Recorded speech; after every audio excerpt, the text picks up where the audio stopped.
So, I saw the movie Us and I really liked it. In fact, I was lightweight jealous of the whole scenario. I mean, imagine what all you could do with yourself after you stop you from killing you and teach you to talk and stuff. It's like having a twin, but someone who looks exactly like you since you'll be played by the same actor. What the hell? Sorry. Dude, what are you talking about? I'm right here. You have me. Why would you need another twin?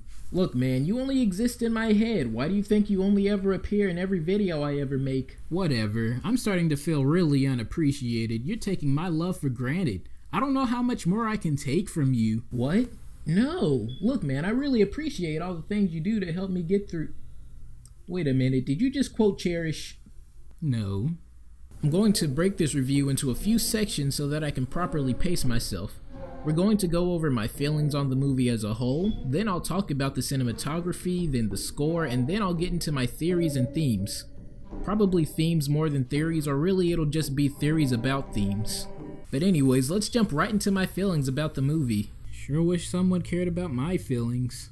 Listen, dude, I'm not going through this with you. I'm going to review this movie, then we're going to forget all about this little phase that you're going through. Jesus, man, you act like you're real. Real.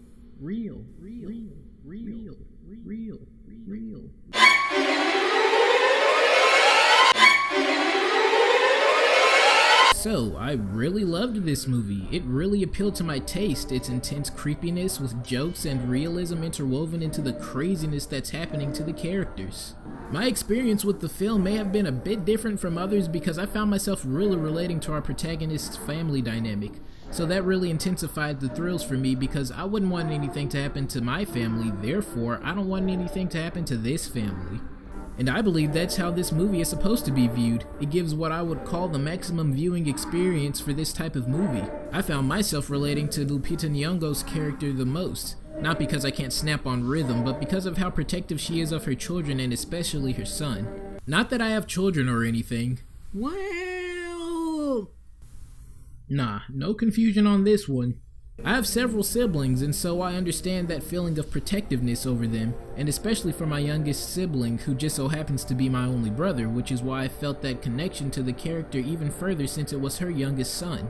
But I really like that this movie isn't something that you can just walk out of and not think about what's lurking beneath your feet, and if you need to worry about your driveway at 11:11 at night. It makes you think, not only in fear of fiction becoming faction, but of what you just saw and what the heck is really happening. But my favorite part has to be how this movie made me feel just as weird about bunnies as The Favorite. This movie is gorgeous. The shot composition is on point, the shots are beautiful, the colors are perfect for the mood, it's just an all-around lovely looking film. I like how there's a clear emphasis on symmetry and showing everything in doubles, especially with the scene where they are all walking on the beach and their shadows are on the sand, representing their shadow clones that are below the sand. I mean, that's an obvious one, they put it in the trailer, but it's still cool and worth mentioning. I really like how well they were able to have the family and their doppelgangers be on the screen at the same time. Like, I know we've already had Michael Fassbender finger himself, but it's still really cool to have the whole family be on the screen twice at the same time and not have it look weird or obvious that there's no way that those are different people. If only I could get that same effect in my videos. Why would you need that effect? We are two different people. Look, man, I'm not in the mood for a weird club fight, alright? So just stay in your non-existent lane, please. You can't hide me forever.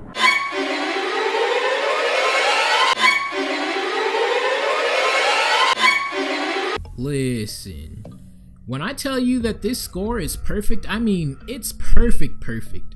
If you thought the weird Indian burial ground score from Get Out would stop you from leaving that DVD home menu screen playing while you're trying to sleep, then this one will have the same effect.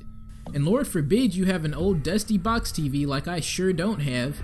The audio on those things makes Baby Driver's soundtrack sound like it could be a part of a slasher film. But seriously, talk about a score that builds the tension to maximum capacity.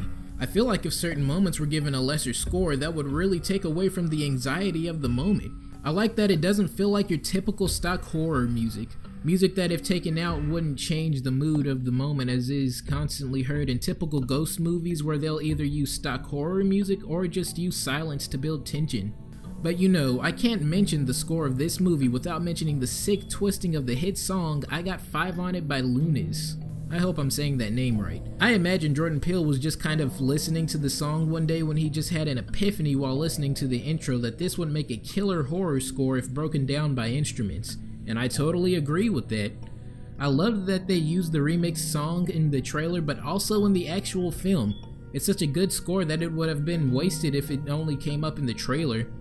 I don't have a joke to finish off this segment, so let's just use my lack of a transition as a transition.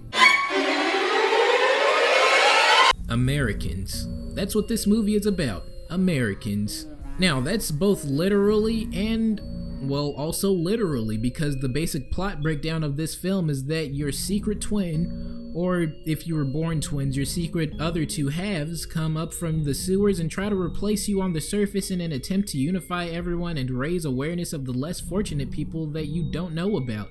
And at one point, Lupita from the surface is told by her shadow clone, Red, that they, referring to all of the clones, are Americans. I thought that this was a weird line, not thrown in as a joke, but to kind of clue us in on the theme, which is that we ignore the less fortunate than us because we are too busy just living our sinful lives, doing what we do, and that eventually it's going to catch up with us, be it an act of God or just the less fortunate having enough of not having enough.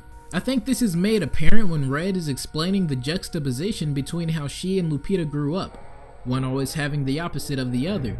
It's made even more interesting when the twist is revealed that the Lupita that grew up on the surface was actually born underground, and when they first encounter each other in the House of Mirrors, Red pulls a switcheroo and takes Lupita's place, meaning that the whole time we were rooting for one of the quote-unquote bad guys. But the thing is, what does it matter at this point? Sure, it's not right to switch places with your twin, but now that she's grown and met her husband and had her children, it shows that even someone who was born in the shadows can come to the light and live a successful life. But ironically, her success is what led to the ultimate downfall of society, since little Lupita, who was born on the surface but then forced to eat raw rabbit to survive, had experienced the good life, and I'm sure she missed it, which causes her to concoct this whole plan to free her new people and take revenge on the woman who took her old life. This all done with the theme of unity as shown by the Hands Across America thing.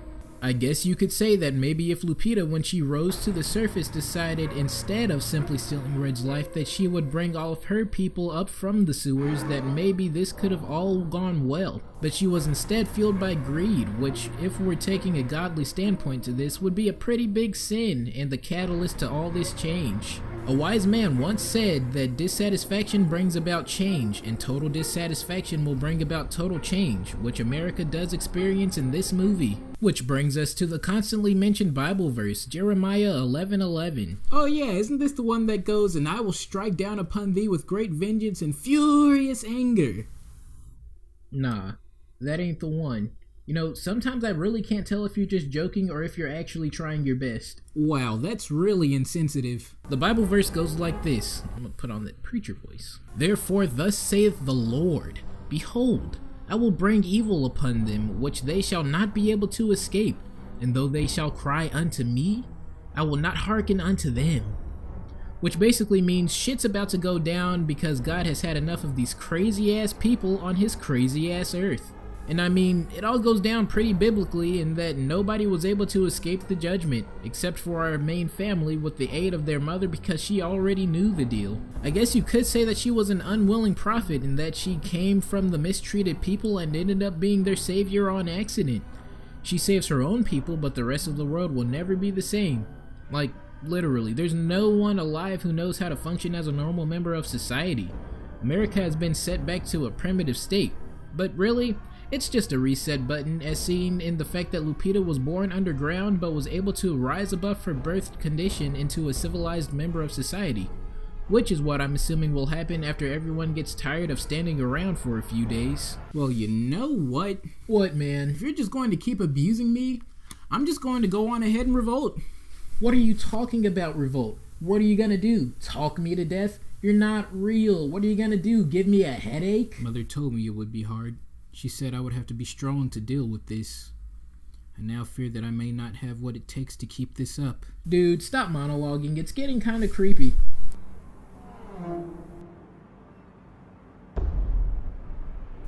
I'm sorry.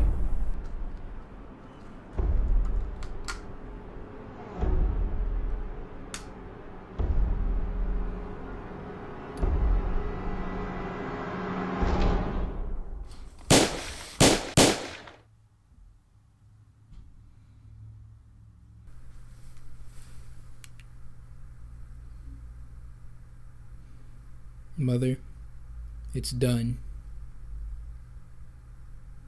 Yes, I'm sure. I'm looking right at